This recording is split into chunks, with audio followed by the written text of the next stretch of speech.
Shalom. Saudara-saudara yang terkasih dalam Kristus Yesus, kita bersekutu dan beribadah pada malam ini, baik yang berada di gereja HKBP Kernolong dan jemaat yang mengikuti ibadah melalui live streaming di rumah masing-masing. Ibadah malam Pasion untuk menyegarkan ingatan kita akan peristiwa yang dialami Yesus Kristus sebelum ia mati di kayu salib untuk menebus dan menyelamatkan manusia dari belenggu dosa dan maut. Marilah kita mempersiapkan hati dan pikiran kita untuk beribadah. Kita saat teduh sejenak, kita berdoa dalam hati kita masing-masing. Berdoa kita mulai.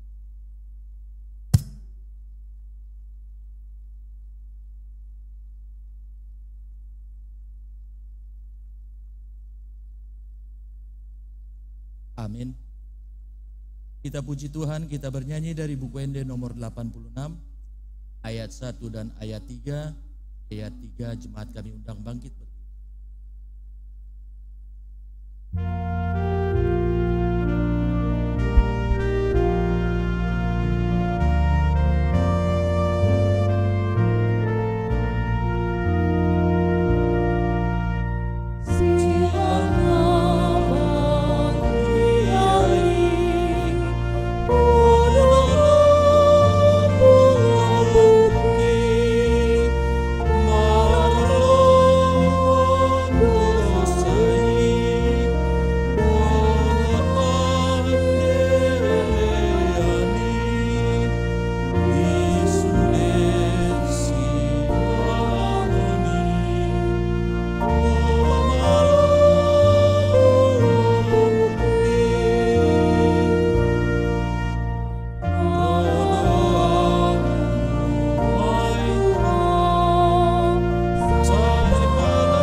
Dalam nama Allah Bapa dan di dalam nama anaknya Tuhan Yesus Kristus dan di dalam nama Roh Kudus yang menciptakan langit dan bumi.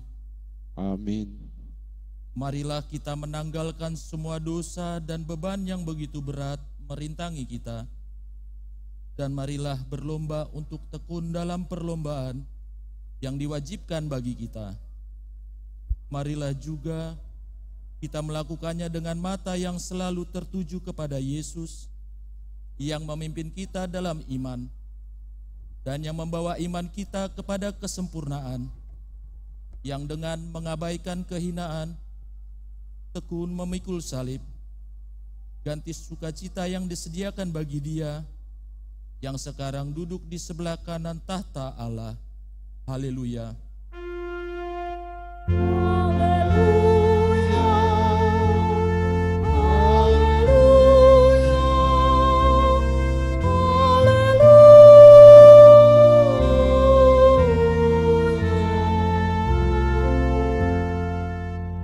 Marilah kita berdoa.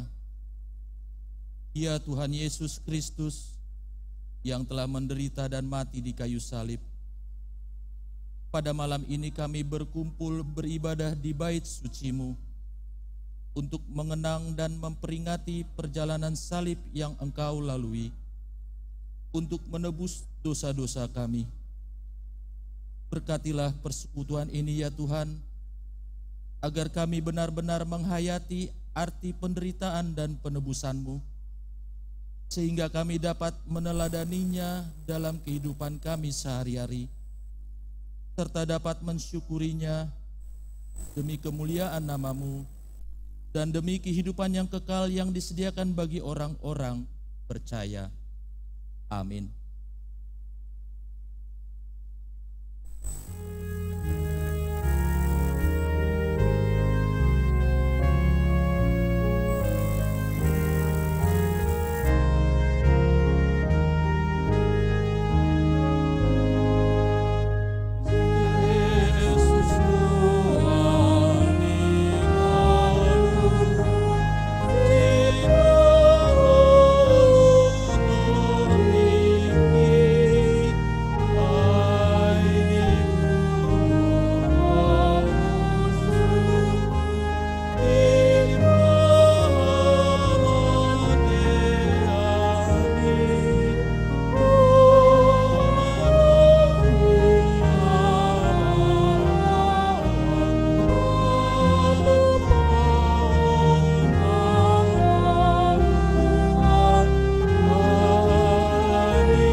Pembacaan pertama. 6 hari sebelum Paskah, Yesus datang ke Betania, tempat tinggal Lazarus, yang dibangkitkan Yesus dari antara orang mati. Di situ diadakan perjamuan untuk dia, dan Marta melayani. Sedangkan salah seorang yang turut makan dengan Yesus saat itu adalah Lazarus. Maka Maria mengambil setengah kati minyak narwastu murni yang mahal harganya, lalu meminyaki kaki Yesus dan menyekanya dengan rambutnya, dan bau minyak semerbak memenuhi seluruh rumah itu. Tapi Yudas Iskariot, seorang dari murid-murid Yesus yang akan segera menyerahkan dia, berkata, "Mengapa minyak narwastu ini tidak dijual seharga 300 dinar dan uangnya diberikan kepada orang-orang miskin?" Hal itu dikatakannya bukan karena ia memperhatikan nasib orang miskin, melainkan karena ia adalah seorang pencuri. Ia sering mengambil uang yang disimpan dalam kas yang dipegangnya. Maka kata Yesus, "Biarkanlah dia melakukan hal ini, mengingat hari penguburanku, karena orang-orang miskin selalu ada pada kamu, tetapi aku tidak akan selalu ada pada kamu. Sebab dengan mencurahkan minyak itu ke tubuhku, ia membuat suatu persiapan untuk penguburanku. Aku berkata kepadamu, sesungguhnya di mana saja Injil ini diberitakan di seluruh dunia, apa yang dilakukannya ini akan disebut juga untuk mengingat dia." Sejumlah besar orang Yahudi mendengar bahwa Yesus ada di sana, dan mereka datang bukan hanya karena Yesus, melainkan juga untuk melihat Lazarus yang telah dibangkitkannya dari antara orang mati. Lalu iman-iman kepala bermufakat untuk membunuh Lazarus juga. Sebab karena dia, banyak orang meninggalkan mereka dan percaya kepada Yesus. Sebelumnya, karena Yesus membangkitkan Lazarus dan oleh kepercayaan Maria kepada Yesus, imam-imam kepala dan orang-orang Farisi memanggil mahkamah agama untuk berkumpul, dan mereka berkata, "Apakah yang harus kita perbuat? Sebab orang itu, Yesus, membuat banyak mukjizat. Apabila kita membiarkan dia, maka semua orang akan percaya kepadanya, dan orang-orang Roma akan datang dan akan merampas tempat suci kita serta bangsa kita." Tetapi seorang di antara mereka yang bernama Kayafas, seorang imam besar pada tahun itu, berkata kepada mereka, "Kamu tidak tahu apa-apa, dan kamu tidak insaf bahwa lebih berguna bagimu jika satu orang mati untuk bangsa kita daripada seluruh bangsa kita ini binasa." Hal itu dikatakannya bukan dari dirinya sendiri, tetapi sebagai imam besar pada tahun itu, ia bernubuat bahwa Yesus akan mati untuk bangsa itu, dan bukan hanya untuk bangsa itu saja, tetapi juga untuk mengumpulkan dan mempersatukan anak-anak Allah yang tercerai-berai. Maka mulai dari hari itu mereka sepakat untuk membunuh dia.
kedua, ketika Yesus akan pergi ke Yerusalem, Ia memanggil ke-12 muridnya dan berkata kepada mereka di tengah jalan, "Sekarang kita pergi ke Yerusalem, dan Anak Manusia akan diserahkan kepada imam-imam kepala dan ahli-ahli Taurat, dan mereka akan menjatuhi Dia hukuman mati, dan mereka akan menyerahkan Dia kepada bangsa-bangsa yang tidak mengenal Allah, supaya Ia diolok-olokkan, disesah, dan disalibkan, dan pada hari yang ketiga Ia akan dibangkitkan." Dan ketika Yesus dan murid-muridnya keluar dari kota Yeriko, orang banyak berbondong-bondong mengikuti Dia. Ada 2 orang buta yang duduk di pinggir jalan, mendengar bahwa Yesus lewat. Lalu mereka berseru, "Tuhan, Anak Daud, kasihanilah kami."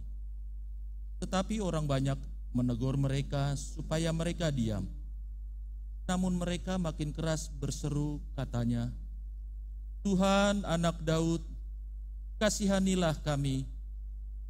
Lalu Yesus berhenti dan memanggil mereka. Ia berkata, "Apa yang kamu kehendaki supaya aku perbuat bagimu?" Jawab mereka, "Tuhan, supaya mata kami dapat melihat." Maka tergeraklah hati Yesus oleh belas kasihan. Lalu Ia menjamah mata mereka, dan seketika itu juga mereka melihat lalu mengikuti Dia. Ketika Yesus dan murid-muridnya telah dekat ke kota Yerusalem dan tiba di Betfage yang terletak di Bukit Zaitun, Yesus menyuruh 2 orang muridnya dengan pesan, "Pergilah ke kampung yang di depan itu, dan di situ kamu akan segera menemukan seekor keledai betina tertambat dan anaknya ada di dekatnya. Lepaskanlah keledai itu dan bawalah keduanya kepadaku. Dan jikalau ada orang menegur kamu, katakanlah, Tuhan memerlukannya, maka ia segera mengembalikannya." Hal itu terjadi supaya genaplah firman yang disampaikan oleh Nabi. "Katakanlah kepada putri Sion, lihat rajamu datang kepadamu. Ia lemah lembut dan mengendarai seekor keledai beban yang mudah." Maka pergilah murid-murid itu dan berbuat seperti yang ditugaskan Yesus kepada mereka.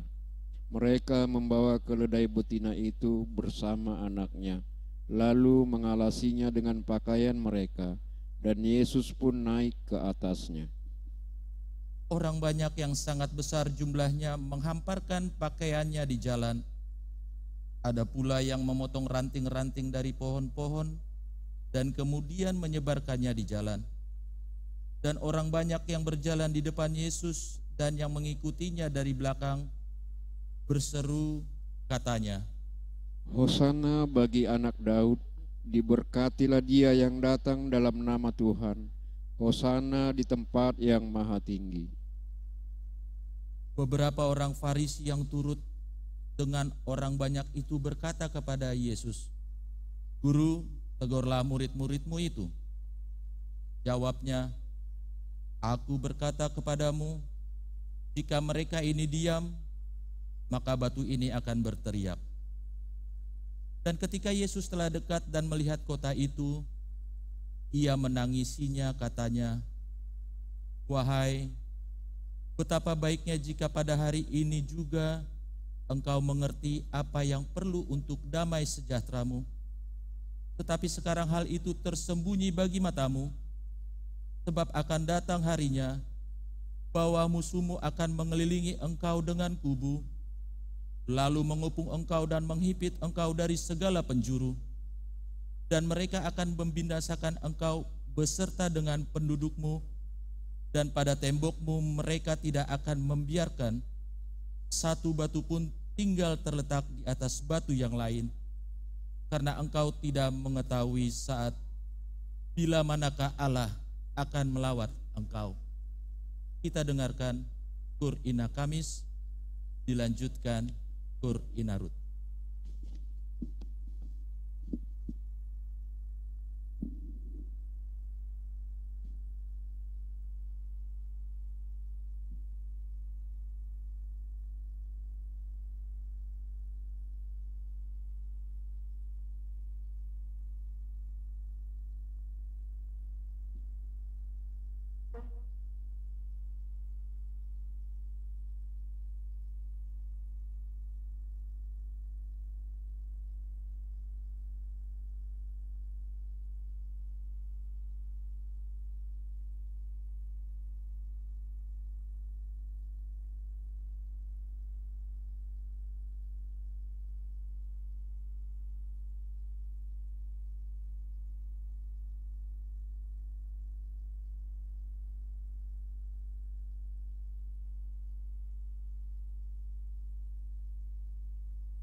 Bacaan ketiga, maka masuklah iblis ke dalam Yudas yang bernama Iskariot, seorang dari ke-12 murid itu.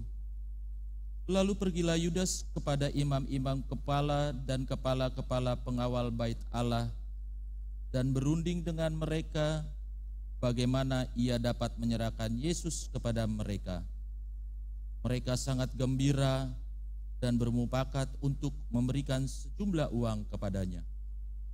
Ia menyetujui dan memulai dari waktu itu ia mencari kesempatan yang baik untuk menyerahkan Yesus kepada mereka tanpa sepengetahuan orang banyak.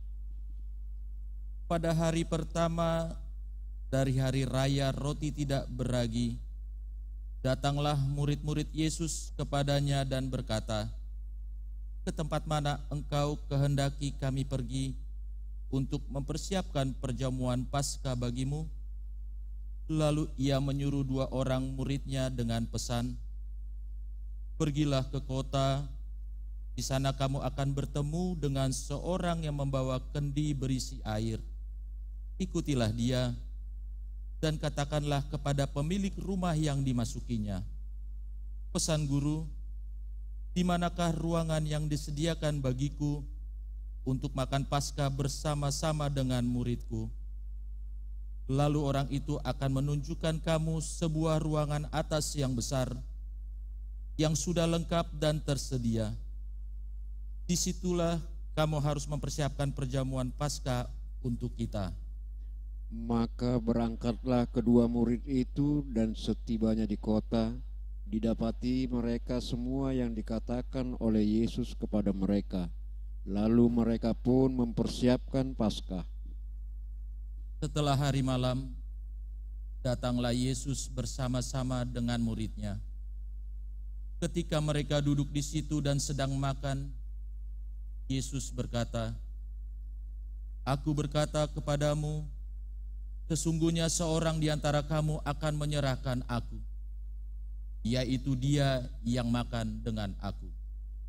Maka sedihlah hati mereka, dan seorang demi seorang berkata kepadanya, "Bukan aku ya Guru?" Ia menjawab, "Orang itu ialah salah seorang dari kamu yang 12 ini. Dia yang mencelupkan roti ke dalam satu pinggan dengan aku." Anak manusia memang akan pergi sesuai dengan yang ada tertulis tentang dia. Akan tetapi celakalah orang yang olehnya anak manusia itu diserahkan. Adalah lebih baik bagi orang itu sekiranya ia tidak dilahirkan. Kita mendengarkan Tursalum. Kita puji Tuhan dari Kidung Jemaat nomor 29 ayat 1 dan ayat 3.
Saudara, marilah kita berdoa memohon keampunan dosa-dosa kita. Ya Tuhan Allah Bapa dari Tuhan kami Yesus Kristus, kami datang ke hadapan-Mu yang Maha Kudus untuk mengaku segala dosa dan kejahatan kami. kami insaf dan menyadari betapa sering kami mengkhianati dan mengorbankan Engkau demi kepentingan kami. Kasihani dan ampunilah segala kesalahan kami ya Tuhan. Kami sering mendahulukan pikiran dan kepintaran kami untuk memenuhi kebutuhan dan keinginan kami tanpa mempertimbangkan kebenaran-Mu. Kasihani dan ampunilah segala kesalahan kami ya Tuhan. Ya Tuhan yang Maha Pengasih dan Maha Pengampun, hapuskanlah dan ampunilah dosa kami. Di dalam nama anak-Mu, Tuhan Yesus Kristus, Juru Selamat kami. Amin. Dengarkanlah janji Tuhan tentang pengampunan dosa-dosa kita. Karena begitu besar kasih Allah akan dunia ini, sehingga Ia telah mengaruniakan anaknya yang tunggal, supaya setiap orang yang percaya kepadanya tidak binasa, melainkan beroleh hidup yang kekal. Kemuliaan bagi Allah di tempat yang maha tinggi. Amin. Sebelum kita mendengarkan firman Tuhan, kita bernyanyi dari buku Wende nomor 424 ayat 2 dan ayat 4.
Kasih karunia dan damai sejahtera dari Allah Bapa kita dan dari anaknya Yesus Kristus Tuhan kita, kiranya menyertai saudara-saudara sekalian. Amin. Bapak Ibu Saudara yang kekasih firman Tuhan, dalam acara Malam Pasion untuk kita malam ini, kita ambil dari sebagian dari bacaan kita yang sudah dibacakan tadi, dari Markus 14 ayat 17 hingga ayat ke-21. Markus 14 ayat 17 sampai 21, demikian firman Tuhan. Setelah hari malam datanglah Yesus bersama-sama dengan ke-12 murid itu. Ketika mereka duduk di situ dan sedang makan, Yesus berkata, "Aku berkata kepadamu, sesungguhnya seorang di antara kamu akan menyerahkan aku, yaitu dia yang makan dengan aku." Maka sedihlah hati mereka dan seorang demi seorang berkata kepadanya, "Bukan aku ya Tuhan." Ia menjawab, "Orang itu ialah salah seorang dari kamu yang 12 ini. Dia yang mencelupkan roti ke dalam satu pinggan dengan aku. Anak manusia memang akan pergi sesuai dengan yang ada tertulis tentang dia. Akan tetapi celakalah orang yang olehnya anak manusia itu diserahkan. Adalah lebih baik bagi orang itu sekiranya ia tidak dilahirkan. Demikian firman Tuhan. Bapak Ibu Saudara yang kekasih dalam Kristus Yesus Tuhan kita, malam ini kita rayakan sebagai minggu atau malam-malam Pasion.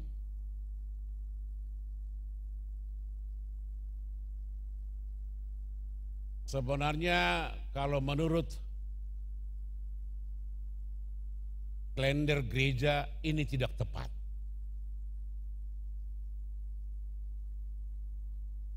Karena Pasion sebenarnya adalah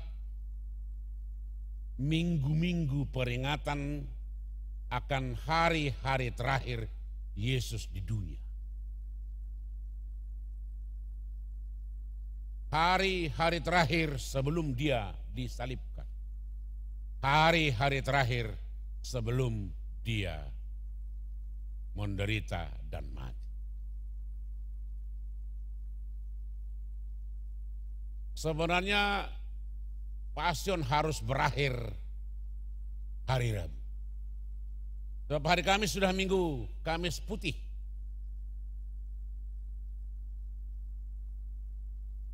Tradisi gereja memang sudah dimulai sebelum tahu di abad-abad pertama ini sudah dirayakan.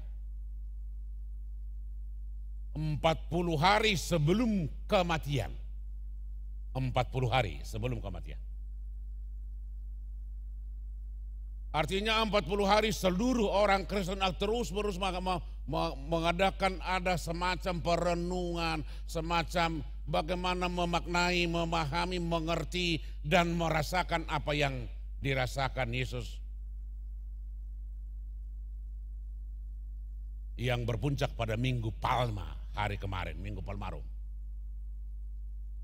Di Minggu Palma dia memasuki Yerusalem, itu artinya dia memasuki jantung dari seluruh nafas kehidupan orang Israel, pusat pemerintahan, pusat agama, pusat politik. Artinya dia berhadapan dengan seluruh tokoh-tokoh, pengambil keputusan, pemangku-pemangku pemerintahan, dan para yang memahami seluk-beluk kehidupan. Padahal selama Yesus hidup, dia hampir berseberangan dengan orang-orang ini.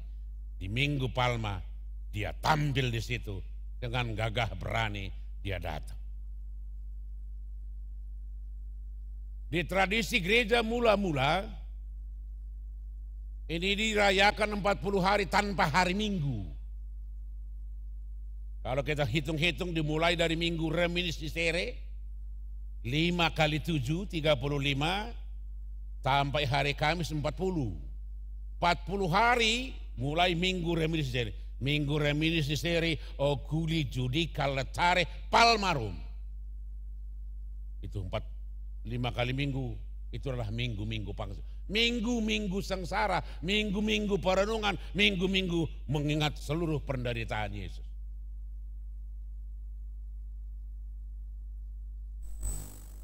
Di awal gereja HKBP ini masih dilakukan setiap minggu, mulai dari minggu. Seiring perkembangan ini berubah, dan adong berojol maju gereja. Akhir-akhirnya dipadatkan menjadi 1 minggu.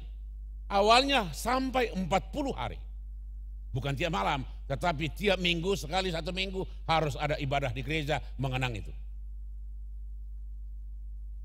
Alai dang adong bero juga gereja jolma ujungna tabai masongona tabai non.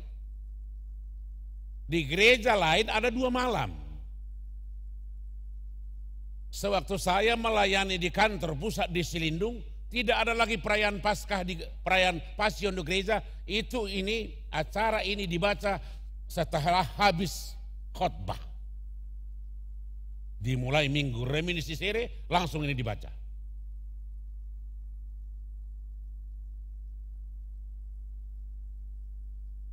Kalau di HKBP Cijantung yang saya tinggalkan, ini dimasukkan di acara pertangyangan. Mulai Minggu Reminiscere, ini acara sudah dimasukkan. Ala nangarong bicara martu garida. Dari segi pelaksanaannya itu lebih tepat karena 4 minggu berturut-turut kita opak perungin. Masa perenungannya 4 minggu, kita masih 4. Adong do nakido aku nama katai di konven, adong do nahola 2 berungin. Itulah pergeseran perayaan. Tetapi makna sebenarnya adalah harus 40 hari. Dan itu ditandai dari mulai Rabu Abu, dengan mengambil abu, mengoleskan di dahi, itu pertanda dia berkabung, dia bersama-sama merasakan penderitaan Yesus. Dan itu berlangsung sampai hari Kamis Putih, hari Kamis Daromei, baru berakhir di Jumat Agung. Kamis Putih, Jumat Agung, dan Sabtu Suci, Sabtu Sepi. Ini dinamakan Tridium, 3 hari khusus bagi Yesus. Kamis Putih persiapan perjamuan kudus, Jumat Agung kematian, Sabtu Sunyi dia dikubur. Tridium. 3 hari khusus bagi Yesus. Tetapi menjelang itu bukan hanya datang, harus ada 40 hari. Dan di sepanjang 40 hari salah satu dari kegiatan Yesus adalah renungan kita ini.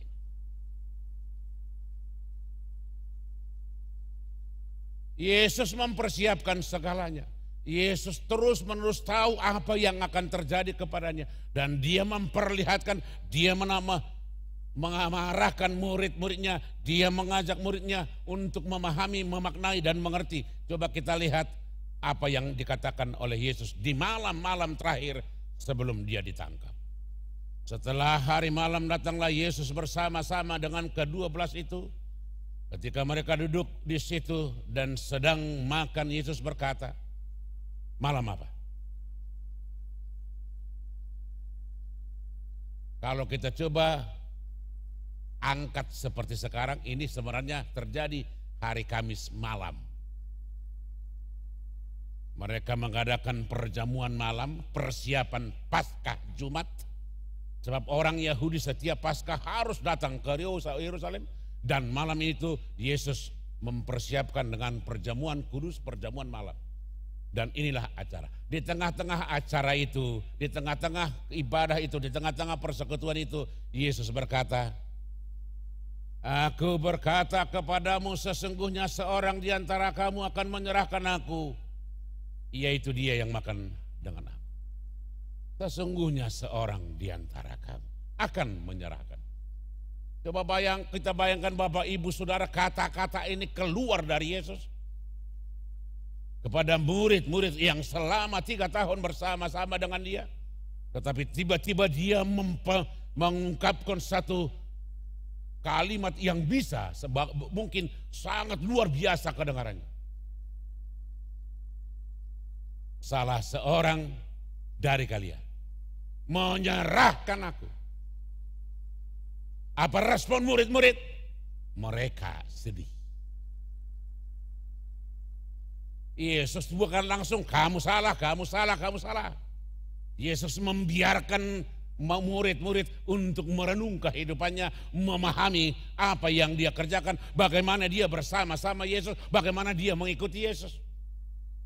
Karena kesadaran mereka itu bahwa mereka betul-betul belum mengikuti Yesus secara serius. Apa reaksi? Mereka sedih. Mereka sedih. Juga di Yesus saya desiak kamu noeng neng pasahatau buhado pakilalata dangawi. Todokku benda salah. Murid tidak, mereka sedih. Mereka tidak membenarkan diri. Mereka tidak membela, mereka tidak mencari-cari alasan, mereka tidak melemparkan kesalahan bagi orang, tetapi mereka sedih. Kesedihan ini ada 2 hal. Barangkali kesedihan ini latar belakangi, jangan-jangan saya yang dituduh. Jangan-jangan saya yang menjadi tersangka. Jangan-jangan saya yang menjadi arah dari seluruh keputusan. Yang kedua, kesedihan itu sebenarnya adalah kesadaran yang total bahwa mereka belum mengenal Yesus secara utuh. Belum bisa memaknai kebersamaan mereka secara benar-benar dengan Yesus. Ini menjadi persoalan, ini menjadi tanda tanya sekarang. Anda kata renungan ini berkata kepada kita sekarang, bagaimana jawaban kita? Apa yang kita ucapkan kepada Yesus? Bagaimana reaksi kita? Bagaimana tanggapan kita? Bagaimana kita menerima ini? Malam ini kita coba merenung. Barangkali kita juga ini salah satu dari. Coba kita bayangkan murid Yesus hanya 12 orang. Salah seorang sudah pengkhianat. Gereja HKBP Kernolong sudah ada sekitar 1.500 orang. 3 pengkhianat. 12 masih sudah ada satu pengkhianat. Kalau ada 120 orang sudah 12 pengkhianat. Ale pastor hak bangku kita sudah son nabur jodokan. Kangen dong nanggu saya itu.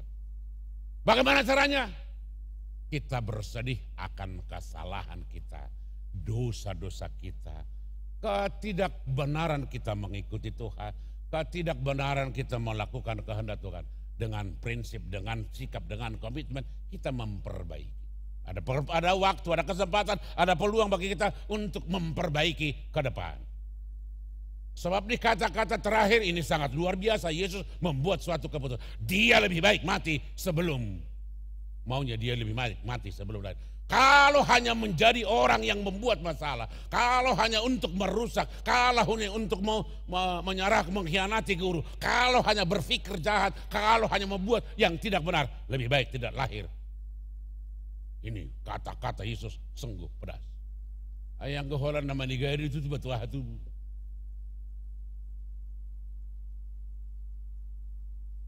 Ay do sa jujut hitala batak ay bosong dia do pahopu na tubuh asal ma disi hosanay bahwa ko sana milian daging na dang umarnyang niyang ma asal ma disi hosanay ay tertabagi do ba si mo na hasya ma terlangsung deh itu doa on asal ma si hosanay bahwa ko sama tutu.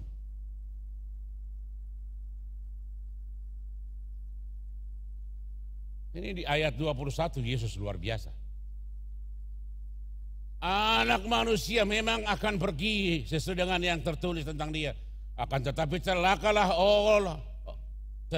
orang yang olehnya anak manusia diserahkan. Adalah lebih baik bagi orang itu sekiranya ia tidak dilahirkan. Karena itu keberadaan kita di tengah-tengah di dunia harus mempunyai manfaat. Mempunyai dampak, mempunyai arti, mempunyai daya yang bisa merubah keadaan, melakukan yang terbaik, melakukan apa yang baik, melakukan untuk menggerakkan segala kebaikan, sukacita, cinta kasih, dan apa yang perlu bagi Tuhan.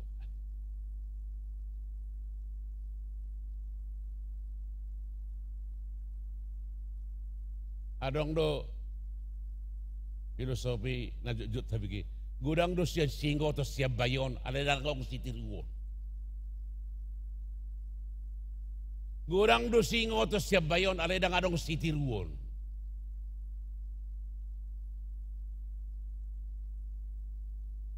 Imaw, tuah kami ba na mangulo? Dang marguna.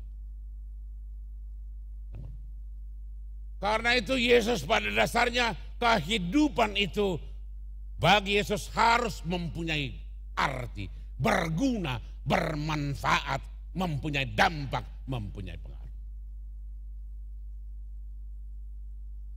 Imana tareduk. 2000 tahun na salpu Yesus nang menderitai. Ngasonang bibana tubano kincang noy. 2000 tahun. Tetapi kata-kata ini selalu terngiang untuk setiap saat bagi semua orang. Jangan-jangan kita sama dengan Yudas, sama dengan orang-orang yang mengkhianati, sama dengan orang-orang Yahudi, yang orang-orang banyak yang pada awalnya ketika mereka menerima makanan, minuman, kesembuhan, begitu mengeluh-elukan, begitu ditangkap, dia juga ikut berkata, salibkan. Ketika dia mendapatkan hal terbaik, dia berkata, terima kasih Tuhan. Tetapi ketika dia tidak menerima apa, salibkan dia. Coba kita bayangkan bagaimana orang-orang yang menyambut dia dengan hosiana, dengan daun palem.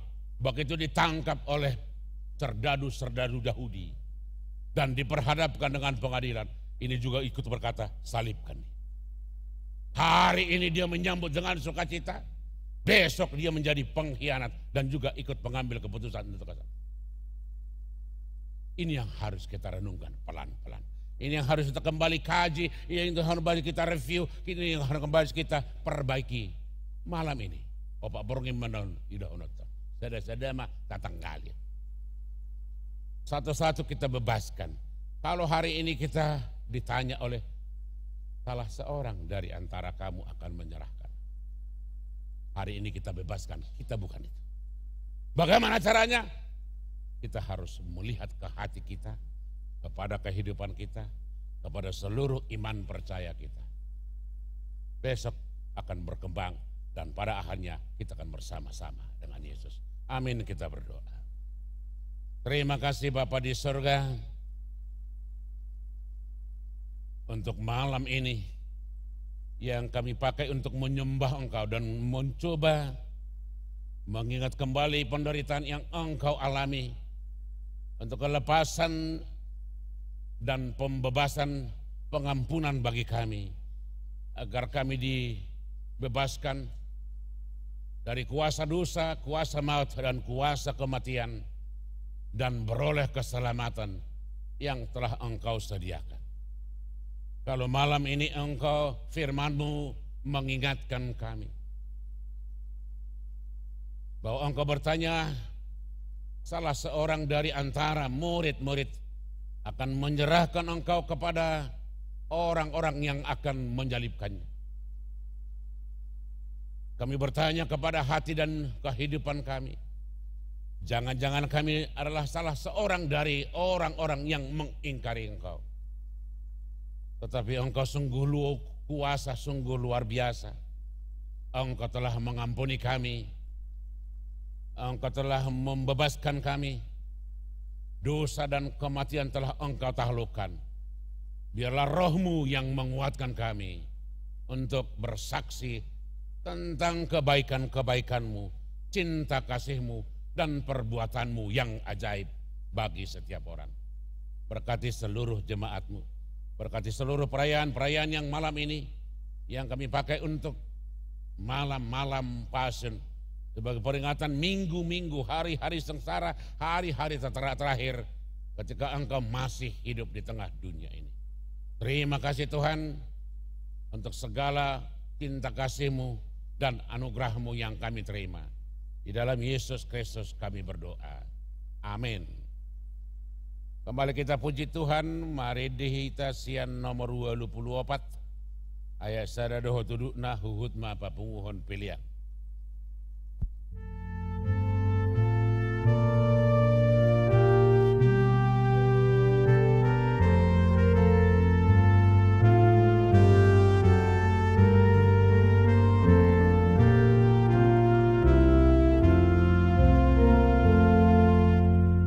Oh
Marilah kita berdoa untuk menyerahkan persembahan kita kepada Tuhan.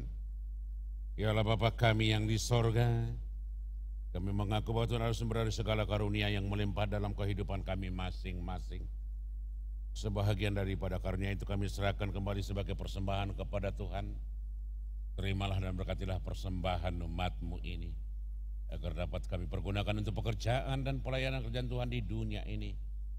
Bukalah hati kami untuk mengenal betapa banyak berkat dan karunia yang kami peroleh dari Tuhan, supaya kami senantiasa bersyukur kepadamu. Di dalam nama Yesus Kristus Tuhan kami, amin. Kita bersama-sama di dalam doa Bapa kami. Bapa kami yang di sorga, dikuduskanlah namamu, datanglah kerajaan-Mu, jadilah kehendak-Mu di bumi seperti di sorga. Berikanlah kami pada hari ini makanan kami yang secukupnya.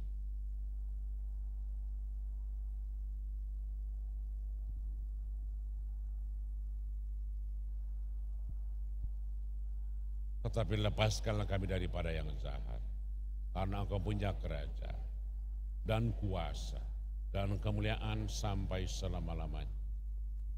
Anugerah Tuhan kita Yesus Kristus, kasih setia Allah Bapa, dan persekutuan dengan Roh Kudus kiranya menyertai saudara-saudara sekalian. Amin.